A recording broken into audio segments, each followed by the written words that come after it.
Good morning and welcome to Saturday morning, which usually is a day of rest more than Sunday is, I think. But we're continuing on here with the prodigal son story.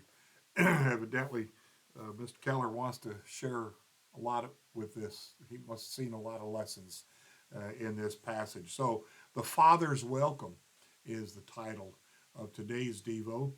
And again, Luke 15.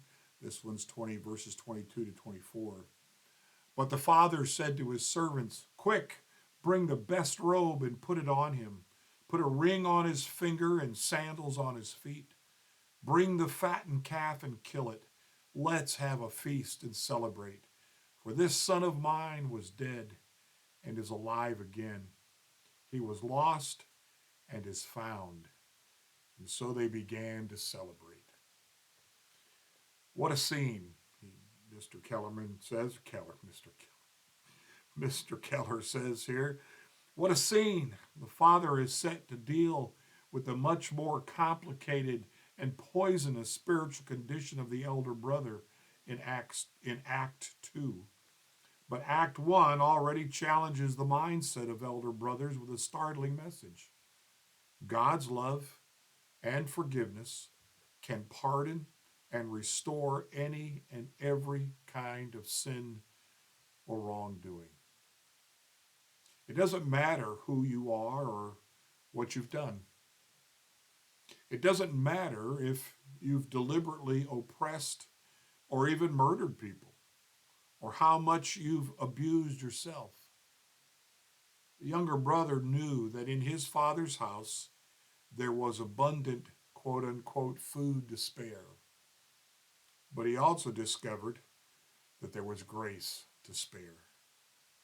There is no evil that the Father's love cannot pardon and cover. There is no sin that is a match for his grace. Act 1 then demonstrates the lavish prodigality of God's grace. Jesus shows the Father pouncing on his Son in love, not only before he has a chance to clean up his life and evidence a change of heart, but even before he can recite his repentance speech, which I'm sure he practiced a lot on his way home.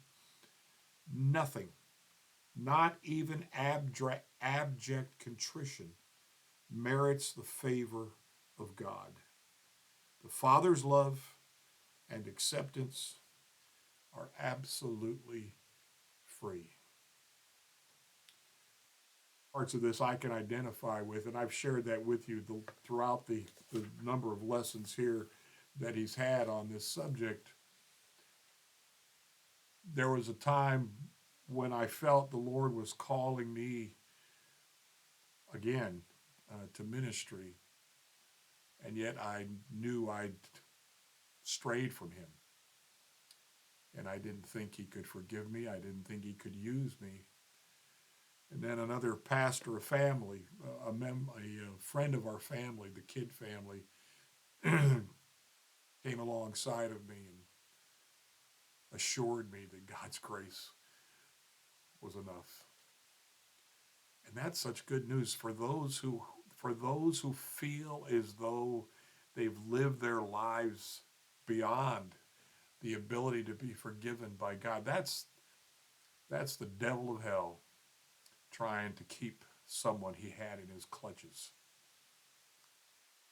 What he doesn't want to hear, what he doesn't want the person to hear, is that he can be forgiven for no matter what, as long as he comes home, as long as he wants to express his forgiveness and apologize to his father for what he's done and the choices he's made and the waste that he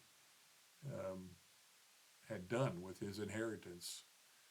The Father's welcome is, as the first three words of Mr. Keller's explanation on this, what a scene.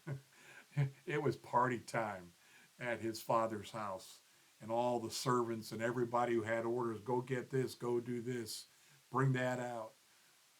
I'm sure they were thrilled to do it.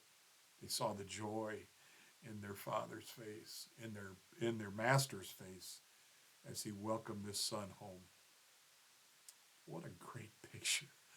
What a great picture of the grace of God. He's not legalistic. He doesn't want to correct us at first. He just wants to forgive us and welcome us home and make sure that we understand we are part of the family. Good news. The gospel is good news. And as someone once said, if it isn't good news for everybody, it's not good news. Well, this is good news for everybody. Blessings to you today. Enjoy your day today and get ready for church tomorrow. Blessings.